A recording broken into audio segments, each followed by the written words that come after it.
Hi, welcome to the second mini episode of Ghost Investigator Stories.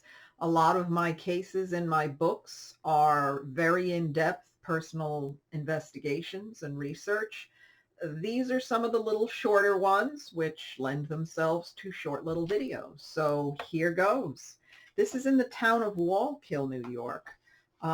Spoke to a woman who was in the process of selling her house, which included a large barn on the property. As she began removing items from the barn, she noticed that she was feeling dizzy and had a headache.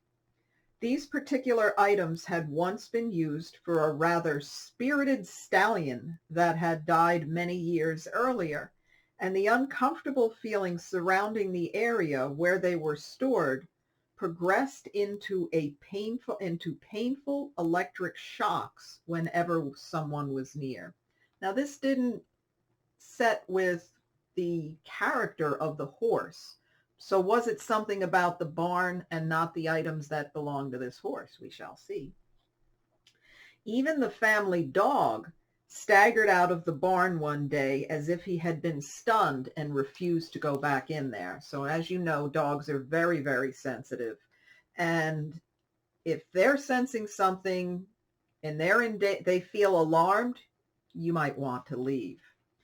Although the woman had lived on the property for many years, nothing like this had ever happened, and she had found it hard to believe that the spirit of this horse would try to harm anyone, as it had been very loving in life. So it probably wasn't. Use your gut instincts here. When something is nice and gentle in life, very rarely, or if at all, would it become something terribly negative in the other world. Curiously, the onset of this shocking activity, now here's the kicker, also corresponded with her decision to sell the weather vane on the barn that had been put up by the previous owner. How many times in my lectures and books have I talked about haunted objects? For some reason, the deceased is concentrated on an article of clothing, a belonging, possibly a weather vane. This man had hit upon hard times and was going to lose his property.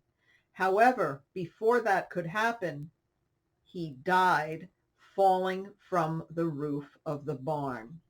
Some say it was an accident as he was working on the weather vane. Some say it was not an accident, that it was suicide because he was despondent over his financial troubles. I think we find the root of the haunted activity here, the extremely negative activity.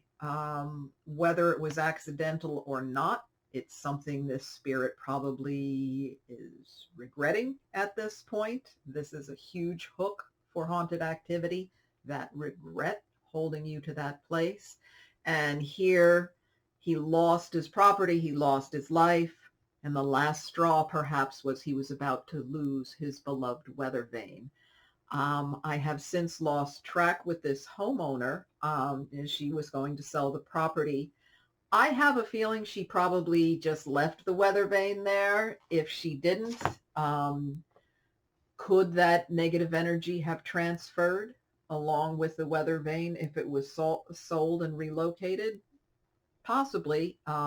That's why I have 13 volumes of books, because people buy things like this, bring these things on their property, or unbeknownst to them, these things happen on their property before they even think of buying the place. So there's our second little mini episode. Please send me some comments if you're enjoying this, and stay tuned.